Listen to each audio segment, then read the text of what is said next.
তাদেরকে আমি একদম বেসিকলি একটা ক্লাস নেব। এই ক্লাস থেকে একদম উপপাদ্যের সম্পূর্ণ শেষ করে জাস্ট বেসিক ক্লাসটা বুঝলাম। হ্যাঁ, তো আমরা উপপাদ্য যদি পড়তে যাই, উপপাদ্যের কয়েকটা টেকনিক আমি জাস্ট তোমাদের তিনটা সূত্র দেব।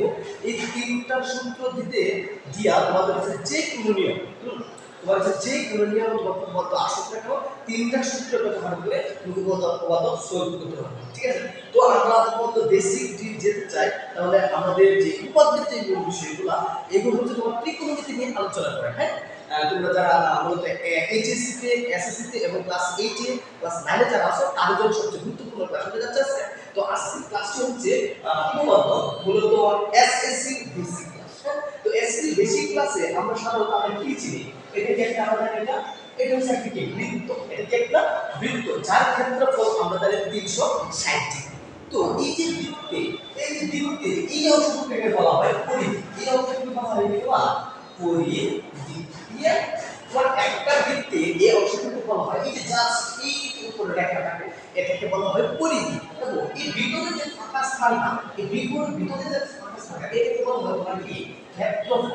এটাকে বলা হয় ক্ষেত্রফল। ক্লিয়ার? তুমি একটা বৃত্ত সম্পর্কে জানো, এটা তো তোমার একটা জাস্ট ছোটকাল থেকে তোমরা জানো যে একটা বৃত্তের ভিতরে অংশটা আমরা ক্ষেত্রফল, আর বাইরের অংশটুকু যেটা তার বড় বাহুযুক্ত থাকে তাকে বলে আমরা কি পরিধি। ঠিক তদ্রূপ ধরো একটা পুকুরের যেটা বড় ঘনক অংশ, এই অংশের মধ্যে তোমার পানি থাকে আর চারদিকে যে তোমার উঁচু মাটি থাকে তাকে বলে আমরা পাড়। ঠিক আছে, এটাও তদ্রূপ তোমার ভিতরের অংশটুকু করবো আমরা ক্ষেত্রফল, আর পাড়ের যে সিস্টেমটা সেটাকে আমরা কি পরিধি। তো আমরা উপপাদ্য তোমরা করতে গেলে তোমার সর্বপ্রথম বৃত্তের সম্পর্কে ধারণা রাখতে হবে, এবং তার সাথে সাথে আমাদের ধারণা রাখবো যে বৃত্তের ভিতরে ত্রিভুজ। উপপাদ্য মূলত ত্রিভুজ নিয়ে আলোচনা করবে। উপপাদ্য মূলত কি নিয়ে আলোচনা করবে? উপপাদ্য মূলত ত্রিভুজ নিয়ে আলোচনা করবে। তো আমরা চলে যাচ্ছি উপপাদ্যে। আমরা উপপাদ্যে চলে যাওয়ার আগে আমরা এই বৃত্তের ভিতরে কি কি আছে এগুলো আমরা একটু জানবো। তো আমরা যখন একটা বৃত্ত কম্পাসের সাহায্যে আমরা অঙ্কন করব, তো এইখানে একটা মধ্যবিন্দু আছে না? হ্যাঁ, এই মধ্যবিন্দুটাকে আমরা বলবো, এটাকে আমরা বলবো বৃত্তের কেন্দ্র। বৃত্তের কেন্দ্র যেখানে, এটাকে আমরা বলবো বৃত্তের কেন্দ্র। তাহলে একটি কি বৃত্তের কেন্দ্র থাকে, একটি হচ্ছে বৃত্তের কেন্দ্র থাকে, আর চারপাশে অংশটুকু আমরা কি বলবো, এগুলোকে বলবো আমরা পরিধি। এখন প্রশ্ন হচ্ছে বৃত্তের কেন্দ্র দিয়ে যে অংশটুকু যাবে, যে রেখাটা যাবে, এটাকে আমরা বলবো ব্যাস। বৃত্তের কেন্দ্র দিয়ে যে রেখাটা স্পর্শ করবে তাকে আমরা বলবো কি ব্যাস। ক্লিয়ার? এতটুকু। এখন দেখো একটা বৃত্ত দিয়ে অসংখ্য রেখা তোমার যে কি কেন্দ্র দিয়ে যাইতে পারে, যেমন ধরো এই যে একটা বৃত্ত কেন্দ্র দিয়ে গেছে, এটা কেন্দ্র দিয়ে গেছে না, সেজন্য এই রেখাটা হচ্ছে তোমার একটি ব্যাস। বুঝতে পারলো? তাহলে আমরা ব্যাস যখন কখনো কোনো ধাপে আসে যে ব্যাস নির্ণয় করো, এবং এই ব্যাসটা কোনটা? ব্যাসটা হচ্ছে যখন রেখাটা কেন্দ্রকে স্পর্শ করে। মনে রাখবেন, যখন রেখাটা কোনো কেন্দ্রকে স্পর্শ করে একে বলা হয় ব্যাস। তো ব্যাস এই দিকে আমরা অঙ্কন করি, একটা ব্যাস। তো এদিক থেকে যখন করি, এর মূল কথা হচ্ছে কেন্দ্র দিয়ে যে বিন্দুটা তোমাকে স্পর্শ করে, এই প্রত্যেকটা বিন্দুকে আমরা বলবো কি ব্যাস। ক্লিয়ার? এতটুকু। এটা হচ্ছে তোমার ব্যাস। তো ব্যাস আমাদের আমি একটা সিম্বল ব্যাসার্ধ কাকে বলি? ব্যাসার্ধ হচ্ছে ব্যাসের অর্ধেকই তোমার ব্যাসার্ধ থাকে, ব্যাসের অর্ধেকই তোমার কি ব্যাসার্ধ। হ্যাঁ, তাহলে কি এটা হচ্ছে কেন্দ্র, এই অংশটুকু হচ্ছে তোমার কি ব্যাসার্ধ। এই অংশটুকু হচ্ছে তোমার হচ্ছে ব্যাসার্ধ বলে, একে বলা হয় তোমার ব্যাসার্ধ। আর এটি হচ্ছে তোমার কি ব্যাস, মানে ব্যাসার্ধের অর্ধেক হচ্ছে তোমার ব্যাসার্ধ। আবার আমরা জানি যে এই ব্যাসার্ধ কি আর দ্বারা প্রকাশ করে। হ্যাঁ, কি আর দ্বারা প্রকাশ করে? স্মল আর দ্বারা। জেনে রাখবেন, হ্যাঁ, এই যে দেখবে আর দ্বারা প্রকাশ করে। হ্যাঁ, এখন আরেকটি মজার বিষয় হচ্ছে তোমার যে বৃত্তের চারদিকে কত মানে সমান পরিধি না, কেন্দ্র থেকে পরিধি যদি তোমার সমান থাকে, তাহলে দেখো প্রত্যেকটা ব্যাসার্ধ সমান না, প্রত্যেকটা ব্যাসার্ধ সমান না। কারণ কি এটা তোমার হচ্ছে কেন্দ্র, কেন্দ্রটা তোমার অঙ্কন করার ক্ষেত্রে তোমার চার দিকটি কিন্তু তোমার সমান। যদি সমান থাকে তাহলে তোমার এই যে এখান থেকে এতটুকু সমান, এখান থেকে এতটুকু সমান, এখান থেকে এতটুকু সমান। অর্থাৎ তোমার কেন্দ্র থেকে, বৃত্তের কেন্দ্র থেকে যে কয়টা ব্যাসার্ধ অঙ্কন করা হয় না কেন, প্রত্যেকটা ব্যাসার্ধের মান সমান।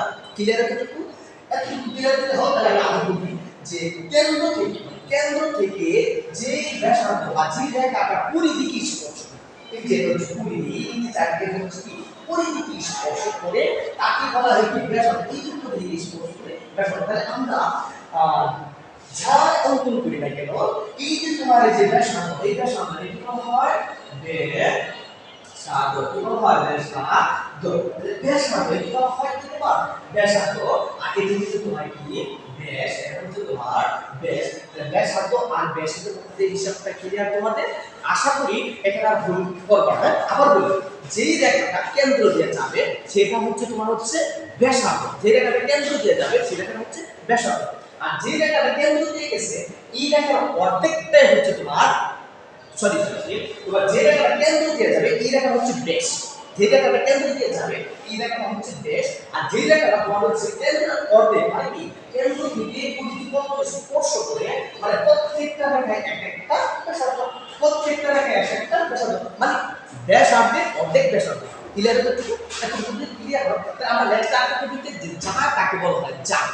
তো আমাদের যা সম্পর্কে জানতে চাই এটা আমি এখানে আগে কি প্রমাণ করি। হ্যাঁ যদি একটা কেন্দ্র আছে এটা মনে রাখবা যে রেখাটি কেন্দ্র ছাড়া অঙ্কিত করা হয় যে একটি বৃত্তে এই কেন্দ্র ছাড়া যা কয়টা তুমি রেখা অঙ্কন করবা প্রত্যেকটাই যায়। বুঝতে পারলাম একটা বৃত্তের মধ্যে তুমি যা কয়টা কেন্দ্র ছাড়া তুমি রেখা নিবা প্রত্যেকটা কি তোমার চার। This is the point. দেখবেন এই যে কেন্দ্র তো এটা হ্যাঁ কেন্দ্র যদি এটা হয় আমি কেন্দ্র ভাগে ঠিক আছে কেন্দ্র ভাগে একটা কি তোমার রেখা। এই রেখাটি কি বলা হয় কি যা। ক্লিয়ার রেখাটা হচ্ছে কি যা। তাহলে আমরা কি জানি এই রেখাটার মধ্যে এই করতে পারি এই কি করতে পারি আমার ইচ্ছা। আমার ইচ্ছা এটা হচ্ছে আমার ইচ্ছা। তো আমরা রেখাটা আমার যে দিকটা মনে চায় আমার যা মনে চায় তাই নিই। বুঝতে পারলাম এটা হচ্ছে তোমার এই আমাদের যা। তাহলে যা ব্যাস হবে ক্লিয়ার। ব্যাস হচ্ছে কেন্দ্র দিয়ে যে রেখাটা যায় না সেটা হচ্ছে তোমার ব্যাস। আর কেন্দ্র ছাড়া যে রেখাটা হয় বা যে রেখাটা অঙ্কন করা হয় সেটাকে বলা হয় আমরা যা। তাহলে ব্যাস আর যা মধ্যে কোনো সমস্যা নাই। ক্লিয়ার তো ওকে নেক্সট।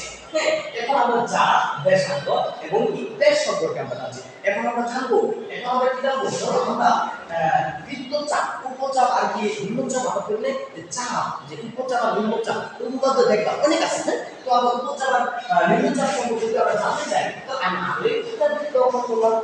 বৃত্ত অঙ্কন করার পরে দেখো আমি এখানে একটা দুইটা বৃত্ত আছে না এখানে একটা এখানে একটা বৃত্ত আছে তাহলে এটা হচ্ছে আমি এটা যদি আমি বি দিই তাহলে এই যে দেখো এই অংশটুকু আর এই অংশটুকু দুইটা ভাগে বিভক্ত করা হয় দুইটা ভাগে বিভক্ত তাহলে কি আমরা নিচের অংশটুকু আমরা বলতে পারি যে নিম্নচাপ আর উপরের অংশটুকু আমরা বলতে পারি কি উপরের অংশটুকু আমরা বলতে পারি কি উচ্চচাপ। ঠিক আছে নিচের অংশটুকু আমরা বলবো কি নিম্নচাপ উপরের অংশটুকু আমরা বলবো কি উচ্চচাপ।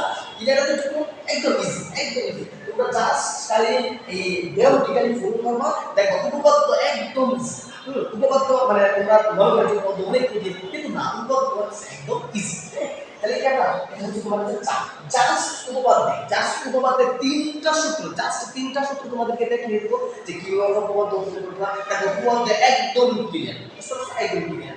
তো এখানে দেখো এটা হচ্ছে চাপ আর উপচাপ আমরা শিখতে পারছি তো চাপ আর উপচাপ কোনটা বলা হয় যে কোনো দুইটা বিন্দুর মধ্যে যে কোনো দুইটা বিন্দু যদি আমরা নেই হ্যাঁ এই বিন্দুকে বড় বড় একটা যেটা বড় হয় এটাকে বলবো উচ্চচাপ যেটা ছোট হয় এটাকে বলবো আমরা নিম্নচাপ। ক্লিয়ার। আচ্ছা এখন আমরা দেখবো যে এই বিন্দুটি আমি দেখাচ্ছি এই যে দেখো এই যে নিচে তোমার কেন্দ্র দিয়ে একটা রেখা অঙ্কন করছে কেন্দ্র দিয়ে যখন একটা রেখা অঙ্কন করি তাহলে এই রেখাটা তোমার কি হয়ে গেছে ব্যাস না। যদি ব্যাস হয় তাহলে ধরো একটা তরমুজের মাছ বরাবর যদি কেটে নেও তাহলে কি দুই ভাগে ভাগ হবে না। ঠিক তত তুমি দেখতে পাবো যে এখানে একটা বৃত্ত এই বৃত্তকে আমরা মাছ বরাবর কি করছি টান দিছি যা ব্যাসের উদাহরণ করেছি বা ব্যাস টান দিচ্ছি তাকে বলে আমরা ব্যাস দিতে।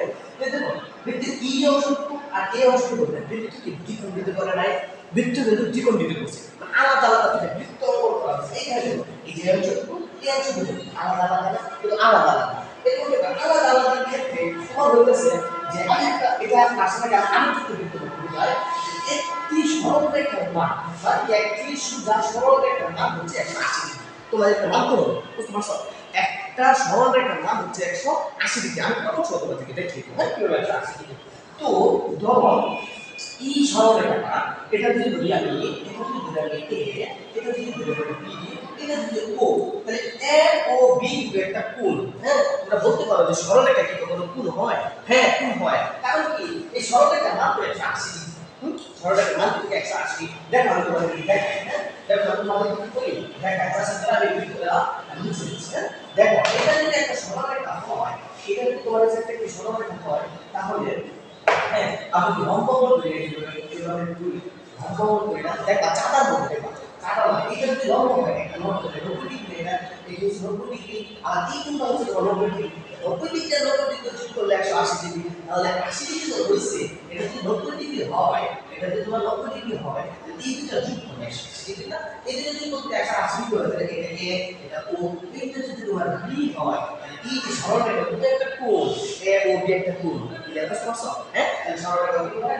এখন শর্ত হচ্ছে যে বিষয়টা তো আমি বল সরলরেখা কোণ বোঝা যায় তো এইটা হচ্ছে তোমার এই যে সরলরেখা মানে কি এটা হচ্ছে তোমার অর্ধবৃত্তস্থ হ্যাঁ অর্ধবৃত্তস্থ এটা কিন্তু মানে এই অংশটুকু আমরা কাজ করব এই বৃত্তের এই অংশটুকু আমরা কি কাজ করি এই অংশটুকু আমরা কাজ করি এটাকে বলে কি তোমার অর্ধবৃত্তস্থ তো অর্ধবৃত্তের ভিতরে তোমার যা কয়টা কোণ উৎপাদন করা হোক না কেন প্রত্যেকটা কোণের ভাগ 90 ডিগ্রি এটা মনে রাখবা যে অর্ধবৃত্তস্থ কোণের অসংখ্য কোণ মানে অসংখ্য কোণ হাজারে বিজের কোণ প্রত্যেকটা কোণের মান কত ডিগ্রি করে 90 ডিগ্রি করে এটা তোমরা একটা মনে রাখবা দিস ইজ দ্য পয়েন্ট হ্যাঁ এটার পর হচ্ছে একদম তাহলে দেখো এখানে যে অংশটুকু আছে এই উপরের অংশটুকু আর নিচের অংশটুকু উপরের অংশ তোমার কি অর্ধেক অংশ আর নিচের অংশটুকু কি বৃত্তের অর্ধেক তাহলে দুইটা কি আলাদা আলাদা কি তাহলে এখানে আলাদা আলাদা অর্ধবৃত্তস্থ এখানে কোণগুলো যদি ভালো ডিগ্রি হয় তাহলে নিচের যে অংশটুকু কোণ মানে নিচের যে অংশটুকু কোণ কত হবে এই কোণগুলো কি হবে এই কোণগুলো 90 ডিগ্রি প্রত্যেকটা কোণ এই প্রত্যেকটা কোণ কি হবে তোমার 90 ডিগ্রি তাহলে এটা মনে রাখবা যে একটি অর্ধবৃত্তস্থ কোণের যে কোণগুলো উৎপাদন করা হয় প্রত্যেকটা কোণ কি হবে তোমার 90 ডিগ্রি প্রত্যেকটা কোণ তোমার কি তোমার 90 ডিগ্রি এখন দেখো একটি বৃত্তের মধ্যে সব কিছু কারিকুলাম তুমি জাস্ট যে একটা বৃত্তের কথা যদি বুঝো জাস্ট আমি একটা বৃত্তের যে কি আছে বৃত্তের ভিতরে জাস্ট এগুলো তুমি যদি জানো তাহলে দেখবে একদম হ্যাঁ জাস্ট ধরো আমি এই চিত্রের মধ্যে বুঝাই হ্যাঁ ধরো এই যে স্থূল সংখ্যা আণবিক সংখ্যা প্রকৃত সংখ্যা আছে না কাকে বলে স্থূল হচ্ছে তোমার এই যে এখান থেকে জিরো এটা কি জিরো থেকে 90 ডিগ্রি কত করে দিচ্ছে তোমার স্থূল সংখ্যা জিরো ডিগ্রি থেকে 90 ডিগ্রি কত করে সেটা ভালো করে কি স্থূল সংখ্যা আবার 90 ডিগ্রি থেকে তোমার 180 90 ডিগ্রি থেকে 180 তো হয় কি আবার আণবিক সংখ্যা 90 ডিগ্রি থেকে 180 ডিগ্রি হলে আপনার আণবিক সংখ্যা আবার এই 180 থেকে 180 থেকে 360 180 থেকে 360 থেকে আমরা বলি প্রবৃদ্ধ করি বুঝতে পারলা 360 180 থেকে 360 করে কি আমরা প্রবৃদ্ধ করি তাহলে একটা প্রবৃদ্ধ কোণের মান হচ্ছে তোমার 360 ডিগ্রি এটা মান বলা রাখবে একটা প্রবৃদ্ধ কোণের মান হচ্ছে 360 ডিগ্রি মানে একটা প্রবৃদ্ধ কোণ হলে এটা লিখতে হয়ে যাবে আর এক যদি তোমার 180 ডিগ্রি হলে তোমার হচ্ছে তোমার স্থূল কোণ আর 100 ডিগ্রি তোমার প্রতিক্রিয়া হয় তাহলে এটা তোমার সূত্র প্রশ্ন তোমাদের প্রশ্নের মধ্যে আসতে পারে যে তোমার হলো এই 0 ডিগ্রি থেকে 90 ডিগ্রি পর্যন্ত যে কোনো কোণ আসে কি কোণ একদম সূত্র কোণ ধরো এখান থেকে আসছে এমসিকিউর মধ্যে যে এখান থেকে যে কোণ এখানে তো এখানে কোণ হচ্ছে 60 ডিগ্রি 60 ডিগ্রি কত এটা সূত্র কোণ স্থূল কোণ প্রকৃত কোণ তাহলে আমরা বলবো যে একটা সূত্র কোণ তো এই ভাবে করে এখানে বলতে ধরো তোমার এখান থেকে একটা কোণ আসছে এখান থেকে কোণ আসছে দে ধরো 182 ডিগ্রি কোণ 182 ডিগ্রি কোণ তাহলে আমরা দিস তো পয়েন্ট আমরা জানি যে 180 থেকে 160 ডিগ্রি কোণ আমরা যদি এটাকে বুঝে দেব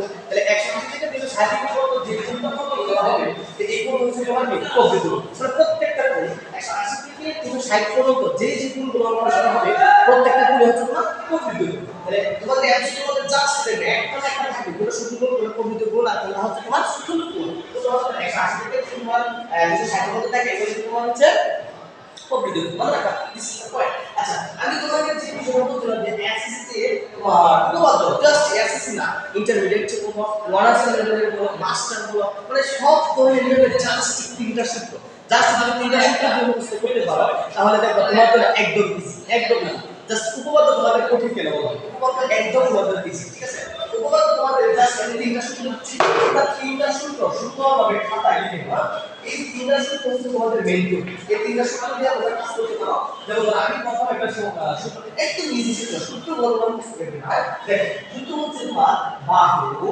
সমান বাহু হ্যাঁ সমান বাহু মানে কি মানে একটা শব্দ দিছে বাহু সমান বাহু মানে তিনটা বাহুই পরস্পর সমান কার বাহু মানে একটা ত্রিভুজে তিনটা বাহু থাকে না একটা ত্রিভুজে হচ্ছে তোমার তিনটা বাহু থাকে তাহলে একটা ত্রিভুজে যদি তোমার তিনটা বাহু থাকে তাহলে ত্রিভুজের প্রত্যেকটা বাহু হচ্ছে তোমার সমান জাস্ট ফোকাস তো এখানে তোমাদের যে বিষয়টা নেক্সট যে সূত্রটা আছে নেক্সট হচ্ছে বাহু সমান কোণ কি তোমার বাহু সমান কোণ যদি পুরো দুইটি ত্রিভুজে মানে ত্রিভুজটা সাধারণত বৃত্তের ভিতরে হয় হ্যাঁ ত্রিভুজটা সাধারণত কি হয় বৃত্তের ভিতরে হয় তাহলে দুইটি ত্রিভুজে একটি কোণ আর যদি একটি বাহু থাকে তাহলে আমরা কি এটাকে আমরা সমান করতে বলবো যে একটি কোণ আর একটি বাহু কি বলবো নির্ণয় করি আবার যদি আমরা নির্ণয় করি আরেকটা যে তৃতীয় নম্বর সূত্রটা আমরা তৃতীয় নম্বর সূত্রটা নির্ণয় করি বাহু কোণ সমান হচ্ছে বাহু ঠিক আছে বাহু সমান কোণ সমান হচ্ছে বাহু এই যে তিনটা সূত্র এই তিনটা সূত্র দ্বারা আমরা নির্ণয় করতে পারি যে বাহু কোণ সমান বাহু আমরা কি করে নির্ণয় করি হ্যাঁ তো আমাদের বৃত্তটা আমরা তো বুঝতে পেরেছি জাস্ট বৃত্তটা যদি আমরা এখানে মুছে ফেলি হ্যাঁ যে বৃত্তটা আমরা এখানে মুছে ফেলি এখানে কত আছে বাহু সমান বাহু সমান কোণ বাহু সমান কোণ সমান বাহু এই হচ্ছে তোমার সূত্র এই তিনটা সূত্র তুমি যদি মনে রাখতে পারো একদম ইজি উপপাদ্য একদম ইজি তোমাকে জাস্ট বলবে যে উপপাদ্য অঙ্কন করে তো জাস্ট ধরো একটা বৃত্ত হয় জাস্ট ধরো তোমার কাছে একটা বৃত্ত একটা বৃত্তের মধ্যে এই যে তোমার একটা স্তূপ এটা হচ্ছে তোমার একটা পঞ্চস্তূপ তোমাকে বলছে যে একটি বৃত্ত এ বি চাপের উপর ধরো এ বি কি হচ্ছে এ বি যার উপর লম্ব ও এ ধরে নিতে বলছে এ বি চাপের উপর এ বি চাপের উপর ও এম হচ্ছে তোমার কি লম্ব ও এম হচ্ছে তোমার কি লম্ব তো এটা বলছে এ বি চাপের উপর কি লম্ব তোমার কি প্রমাণ করতে হবে যে এ এম সমান বি এর প্রমাণ করতে হবে জাস্ট আমরা কি এরকম সূত্র আর এই সূত্র যোগ করে দিলে কত দুইটা আমরা ত্রিভুজ পাই আছে এখানে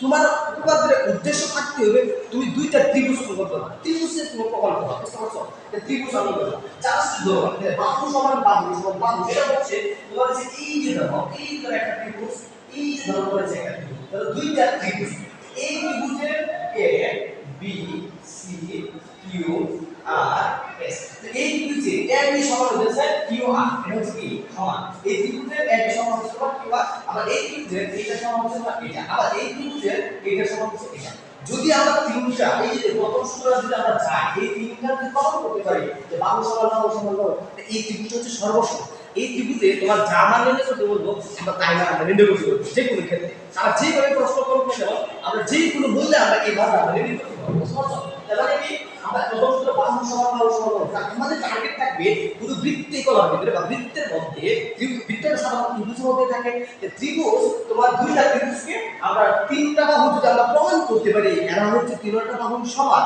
তাহলে তারা যেটা বলবে ঢাকের মধ্যে হ্যাঁ প্রশ্নে বা ঢাকের মধ্যে যেটা বলবে এটা আমরা প্রমাণ করতে পারবো দুইটা বাহু যদি সমান হয় তাহলে আমরা দেখতে পাবো যে সমান বসবো এই ত্রিভুজ এটা ত্রিভুজ সমান কি সকল কিছুই সমান সব কিছুই সমান এই ত্রিভুজ সমান এই ত্রিভুজ সমান এই ত্রিভুজ সমান এই ত্রিভুজ সমান মানে এই সমান সব কিছু সমান ঠিক আছে দিস ইজ দ্য পয়েন্ট বাহু সমান কোণ নেক্সট বাহু সমান কোণ তাহলে একটা বাহু আর একটা কোণ যদি মিলে দিতে পারো তুমি কোনো মতে যে ডাকটা তোমাকে দিছে চিত্র অঙ্কন করছো হুবহু এই ডাকটা চিত্র অঙ্কন করে তুমি একটা বাহু আর একটা যদি কোণ মিলাইতে পারো তাহলে তারা যেইটা প্রমাণ করতে বলবো এই প্রমাণটা তুমি করতে পারো একদম ইজি জাস্ট দেখো তাহলে কি একটা ত্রিভুজ এই ধরো একটা ত্রিভুজ এই ধরো একটা ত্রিভুজ হ্যাঁ এই ধরো একটা ত্রিভুজ অঙ্কন করো তো আমি জাস্ট এখানে একটু বুঝছি হ্যাঁ তাহলে এই যে একটা ত্রিভুজ অঙ্কন করো হ্যাঁ আবার এই যে একটা ত্রিভুজ অঙ্কন করো হ্যাঁ এই যে এই কোণটার মান ধরো 60 ডিগ্রি এই কোণটার মান 60 ডিগ্রি আবার এই কোণটার মান কত তোমার 60 ডিগ্রি ঠিক আছে এখন ধরো এই যে অংশটুকু লম্বা এই অংশটুকু লম্বা আর এটা একটু লম্বা হবে অভিজ্ঞ এটার মান ধরো এই অংশটুকু মান 5 এই অংশটুকু মান 6 এই অংশটুকু মান 7 আর এই অংশটুকু মান হলো 7 এটা হচ্ছে 4 এটা ধরো হচ্ছে আবার 8 হ্যাঁ এটা 8 তাহলে তোমার সূত্রটা কি দ্বিতীয় সূত্র হচ্ছে বাহু সমান কোণ বাহু সমান কোণ বাহু সমান কোণ হচ্ছে যদি দুইটি ত্রিভুজের পরস্পর দুইটি কোণ যদি সমান থাকে না দুটি কোণ যদি সমান থাকে মানে এই যে একটা কোণ এই ত্রিভুজের এই কোণটা সমান আবার এই ত্রিভুজের এই কোণটা সমান আবার দেখো এই যে ত্রিভুজের এই বাহুটা সমান আবার এই ত্রিভুজের এই বাহুটা সমান মানে আমি শর্তটা কি বলছি শর্তটা হচ্ছে কি বাহু সমান কোণ যদি বাহু সমান যদি আমরা কোণ নির্ণয় করতে পারি তাহলে এই ত্রিভুজ সমান মানে এই ত্রিভুজ সবকিছু সমান বুঝতে পারছো এবং এই ত্রিভুজটা যদি সর্বসম তুমি প্রমাণ করতে পারো হ্যাঁ তাহলে তুমি একদম ইজিলি ঢাকে যা বলবে হ্যাঁ ঢাকে যা বলবে তাই আনসার ক্লিয়ার বুঝতে পারছো আশা করছি হ্যাঁ তাহলে কি হবে একটা ত্রিভুজ একটা ত্রিভুজ দুইটি ত্রিভুজ হচ্ছে একটা কোণ আর আরেকটা কোণ যদি সমান হয় পরস্পরে, আর একটা বাহু আরেকটা বাহু যদি সমান হয় আর অপর দুইটা বাহু যদি অসমান হয় তাহলে তোমার সমস্যা হয়। কিন্তু সরকারে কি একটা বাহু সমান থাকলে একটা যদি আরেকটা বাহু সমান এই জিনিসটা তুমি সর্ব সমান বানাইতে পারো। তো যদি তুমি সর্ব সমান বানাইতে পারো তাহলে দিস ইজ দ্য একদম মানে পয়েন্ট চলে যাবা। হ্যাঁ, যে সর্ব সমান মানে যা চাইবো তাই যদি চার লম্ব করে নিতে পারো লম্ব, যদি চার 180 ডিগ্রি লম্ব, যদি চার হাফ এ বি সি গুণ নিতে পারো একদম ইজি একদম ইজি। নেক্সট তোমাদের যে ক্লাসগুলো দেন দেখবা নেক্সট সব ক্লাস দিতে স্যার। তাহলে কি বাহু সমান কোণ সমান বাহু, এটা নেক্সট দ্বিতীয় বাহু সমান। তাহলে কি বাহু সমান কোণ সমান বাহু, এটা হচ্ছে একটা কোণ আর দুইটা বাহু সমান। কি বলছে একটা কোণ আর দুইটা বাহু কি সমান, তাহলে আমি বলছি হ্যাঁ একটা কোণ আর দুইটা বাহু সমান। তাহলে ধরো এই যে একটা কোণ ত্রিভুজ, এই একটা ত্রিভুজ, আবার ধরো এখানে আমি আরেকটা ত্রিভুজ করলাম, এই যে হ্যাঁ, তাহলে এখানে এইটার মান এটা মান হলো 5, এটা মান 6, এটার মান হলো 5, এটা মান 6, এই কোণে ধরো এই কোণ হলো 60 ডিগ্রি এখানে আছে, হ্যাঁ 60 ডিগ্রি আছে। তাহলে কি সম্পর্ক হচ্ছে কি এই যে এই ত্রিভুজটার এই বাহুটা সমান এই বাহু, এই ত্রিভুজটার এই বাহুটা সমান এই বাহু, বা এই ত্রিভুজের এই বাহুটা সমান এই কোণ। যদি এই তিনটা নিয়ম মানে মানে কি বাহু সমান কোণ সমান বাহু, এই যে এই বাহুটা সমান এটা, এই কোণটা সমান এটা, এই বাহুটা সমান এটা, তাহলে এটা হলো সর্বসম। যদি তুমি সর্বসম প্রমাণ করতে পারো তাহলে আমি আগে বলছি তোমার জাস্ট উদ্দেশ্য থাকবে তোমাকে ডাকে যাই বলো না কেন তুমি জাস্ট সর্বসম প্রমাণ করো। তুমি যদি সর্বসম প্রমাণ করতে পারো ডাকে যা বলবো তুমি তাই আনসার হবে। একদম ইজি একদম ইজি। উপপাদ্য তোমরা বলো না কঠিন, একদম ইজি একদম পানির মতো সহজ। এই তিনটা সূত্র বাহু সমান কোণ, সরি বাহু সমান বাহু, বাহু সমান কোণ, বাহু সমান কোণ সমান হচ্ছে কোণ। এই তিনটা সূত্র তুমি যদি অ্যাপ্লাই করতে পারো উপপাদ্যের ক্ষেত্রে তাহলে দেখো তোমার জন্য একদম ইজি। উপপাদ্য মানে কোনো কঠিন না। তো তোমার জাস্ট এটা হচ্ছে তোমাদের এটা হচ্ছে তোমাদের জাস্ট একটা বেসিক ক্লাস। তো বেসিক ক্লাস আরো ধারণা দেওয়ার কথা ছিল যে তোমাদের যে সমস্যার কারণে আমি তোমাদের যে দিতে পারতেছি না। জাস্ট এটা মনে রাখবা যে আমাদের বলি বাহু সমান বাহু মানে কি একটি ত্রিভুজ আর অপর একটি ত্রিভুজের তিনটা বাহু সমান হয়, তো এই ত্রিভুজটা সর্বসম যদি হয় তাহলে এই ত্রিভুজটা তুমি প্রমাণ করতে পারবে তাকে যা বলে তাই। আবার নেক্সট হচ্ছে বাহু সমান হচ্ছে কোণ, তাহলে বাহু আর কোণ দুটি যদি একটা প্রমাণ করতে পারো দুটি ত্রিভুজের একটা বাহু আর একটি ত্রিভুজের আরেকটা কোণ সমান, আবার একটি ত্রিভুজের একটি কোণ আর ওই ত্রিভুজটার ওই কোণটা সমান তাহলে ওই ত্রিভুজটা সর্বসম। বুঝতে পারছো? আবার যদি তোমাদের এটা বুঝে যে বাহু সমান কোণ সমান বাহু, এই যে মাত্র যেটা দেখাইছি আবার বলি তোমার যে দুইটা ত্রিভুজের কোণগুলো যদি সমান হয় এবং পরস্পর যে বাহু আছে এই বাহুগুলো যদি সমান হয় তাহলে এই ত্রিভুজটা তোমার সর্বসম। আশা করি তোমরা আমার যে ত্রিভুজের এসএসসি হ্যাঁ এটা এসএসসি জন্য ক্লাসটা নেওয়া, তারপরে তোমাদের জন্য পরবর্তী ক্লাস থাকবে ইনশাআল্লাহ।